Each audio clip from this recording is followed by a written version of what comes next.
5 days ago, kinontent ko ito. Ito, yung in-expose natin na itong si Stella Kimbo ay gumagamit ng troll farms o mga bots sa kanyang Facebook page o Facebook account na mag-comment ng magaganda para sa kanya. Ngayon naman, may nadiscover si Atty. Libayan na maging itong nakakahiyato na itong House of Representatives ay gumagamit din ng mga troll farms o mga bots sa kanilang comment section para lamang magmukhang gustong-gusto ng mga tao yung kanilang ginagawa.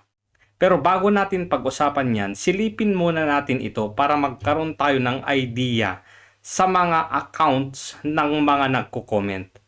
Ito ay Committee on Appropriations Budget Briefing Hearing of the FY 2025 Proposed Budget, DOLE. Okay. Punta tayo dito sa comment section. I-click natin ito, user na to. Nag-comment siya. Tignan nyo itong account niya. 12 years ago. Ano sabi niya? The House of Crocs. Ito namang isa, did you know, in the series Game of Thrones, there was once so-called House of Crocodiles. Tignan natin yung account. 8 years ago yung account niya. Ito naman, Crocs, sabi niya, 7 months ago, 30 subscribers. Ito namang isa ay 13 years ago. Ito naman, Crocs, House of Crocs and Rebels. Account niya ay 9 years ago na. O 9 years old na. Ito naman, thank you Kung Rufus. 10 years ago. Isa pa. Ito naman, 3 years ago. Isa pa, 9 months ago. Ngayon, puntahan natin itong video ng House of Representatives. Live video ito. Ito yung video na to. Ito ay press conference noong February 17, 2025. Tignan natin yung comments.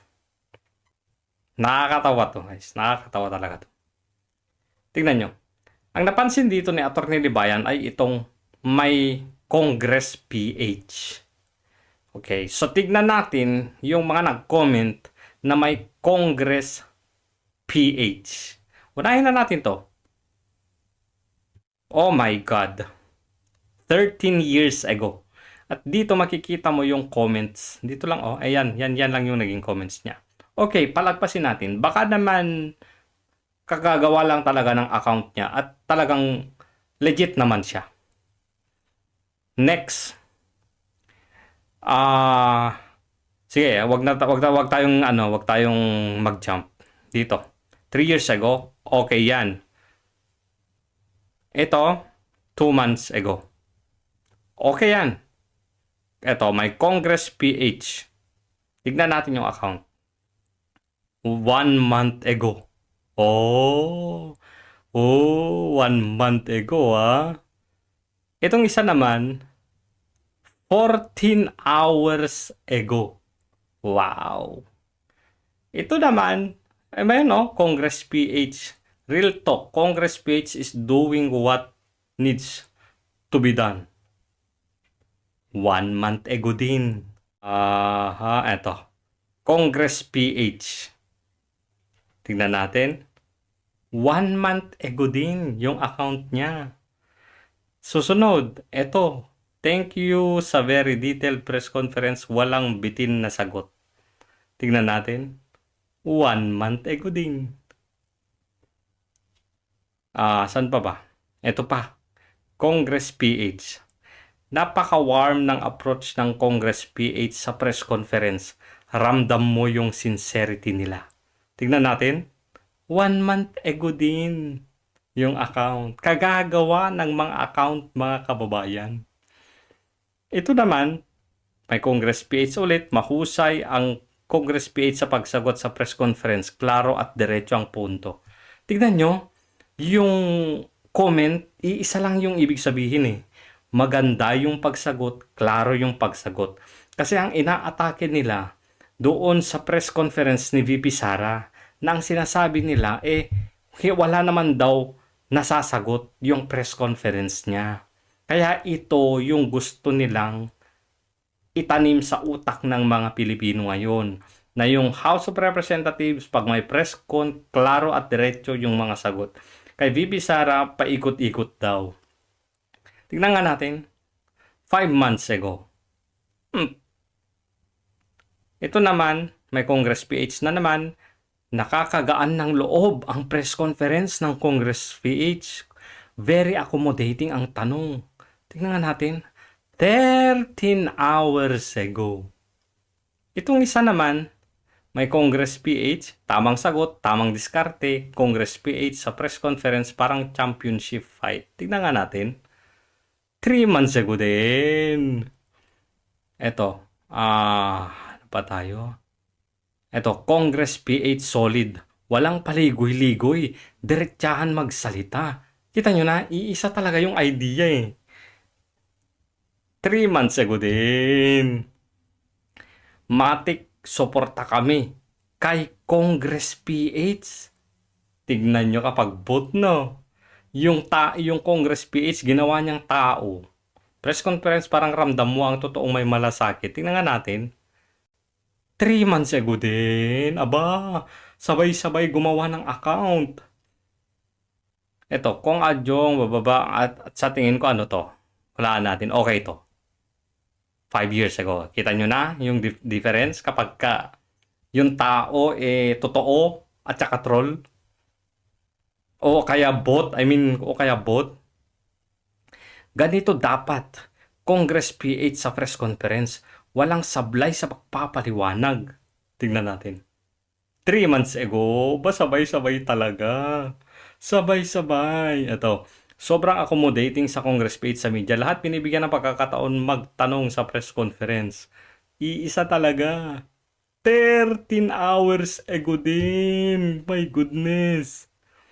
Itong isa pa, dapat lahat ng politiko ganito kaangas sa press conference. Congress PH, ikaw na talaga. Ginawang tao yung Congress PH, guys. Ito, 3 months ago din. Kahit mahaba ang press conference, Congress PH made sure na interesting at hindi boring. Tingnan nga natin yung account. 4 months ago din. Hindi lang basta may resibo. Congress PH, solid performance sa press conference. Tingnan natin. 3 months ago din. Grabe. Sabay-sabay talaga yung mga supporters nilang gumawa ng account. Hindi scripted, hindi peke. Congress PH, ikaw na talaga ang may paninindigan sa press conference. Grabe, ginawang tao si Congress PH, guys. Tingnan natin. 3 months ago din. Grabe. Napaka-welcoming ang Congress PH sa press conference. Lahat ng media nabibigyan ng chance magtanong. Ala, pare-pareho. Yan, 4 months ago din. Grabe, sobrang accommodating ang Congress PH sa press conference. Pati small media outlets nabibigyan ng chance. Gagi, talagang pare-pareho sila, guys. 13 hours ago. My God. I'm seeing Congress PH actually doing the work. Respect them. Tingnan nga natin. 3 months ago din. Oh my God. Congress PH, ang gaan ng flow ng press conference. Hindi pilit o scripted. Tingnan nga natin. 13 hours. Si Teresa Baluyot. La Teresa Baluyot na naman. Kahit serious topic, Congress PH made sure na madaming naiintindihan sa press conference. 13 hours ito. Congress PH is keeping it real, addressing the real issue we need to fix. Tingnan natin. 1 month ago din. Ang galing. Congress PH, napakapulido ng presentation sa press conference. Very informative. Tingnan natin. 13 hours ago din. More Congress and senators like to acknowledge capable young guns. Totoo siguro to. Walaan ko totoo to. Yan, di ba? Makikita nyo totoo Congress PH is stepping up for real change. So much respect for that. 3 months ago na naman. Ang galing ng Congress PH sa press conference. Walang tanong na iniiwasan. 13 hours na naman. Napaka-informative ng press conference. ng Congress PH ang dali intindihin. 14 hours ago! Ang hospitality ng Congress PH, ramdam mo ng buong press conference, very welcoming. 13 hours na naman! Grabe! Ang ganda ng hosting ng press conference ng Congress PH, very engaging at hindi dry. 1 month ago! Mabuhay po kayo. Legit yan. Legit to. See? See, 13 years ago. Okay. Congress PH, solid ang content ng press conference nyo. Direct to the point lahat. Tingnan natin. 14 hours na naman! Maayos and well-structured ang press conference ng Congress PH. Tingnan natin. 13 hours na naman! The sense that sinasabi ng press conference, PH, tuloy-tuloy lang. Tignan natin. 3 months! Kung gusto ko yung hospitality ng during press conference, very welcoming sa lahat. Meron na naman ito kanina, di ba?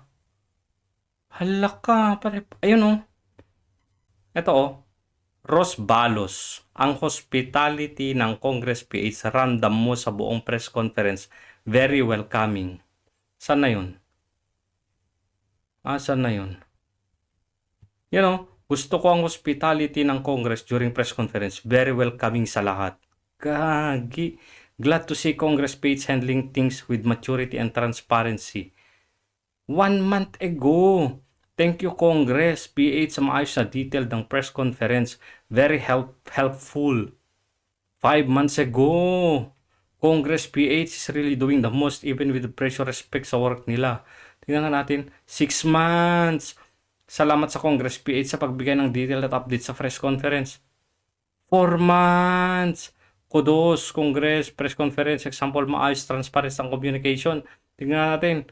13 hours. Siya na naman to. Ros Balos na naman. Congress PH, ang galing ng coordination sa press conference. Very smooth and well organized. 14 hours ago na naman. Kagi, galing ng Congress. Talagang pinaghandaan nilang press conference para sa publiko. Tignan nga natin. 14 hours na naman, guys. Thank you. Congress PH sa malinaw na sa press conference paligoy-ligoy. Tignan nga natin. 14 hours na naman. Maraming salamat sa pagiging congressman. I salute you. Legit to. Wala ko. Kita nyo na. 3 years ago. Okay, ang Congress PH laging may dalang good vibes sa press conference, galing ng energy. Tingnan natin. 13 hours na naman. Congress PH doesn't back down. Tingnan natin. 3 months ago na naman. Saludo ako sa Congress PH. Very accommodating press conference. Ang galing ng sagot ng tanong. 14 hours, guys. Grabe. So, gumawa ng grabe, halatang halata. 14 hours ago lang yung mga karamihan ng mga nagko-comment dito. 1 month ago, 3 months ago. My God, halatang halata na troll farm ito. Halatang halata na bots ang mga to. Ang tanong, saan nang gagaling yung pera na ibinabayad sa mga ito? Galing ba sa taxes natin o kahit saan pa galing ito? This is in desperation, mga kababayan. Grabe. Sinasabi nila na gustong-gusto ng taong bayan yung ginagawa nila dito sa House of Representatives. Pero dito, ito yung ebidensya na kailangan nilang bumili ng mga commenters para lamang magmukha silang maraming suportang natatanggap. Kabaliktaran, mga kababayan. Ito ang patunay na isinusuka na kayo ng taong bayan. Itatag ko ang House of Representatives dito para makita nila ito. Grabe. Grabeng pambababoy ito.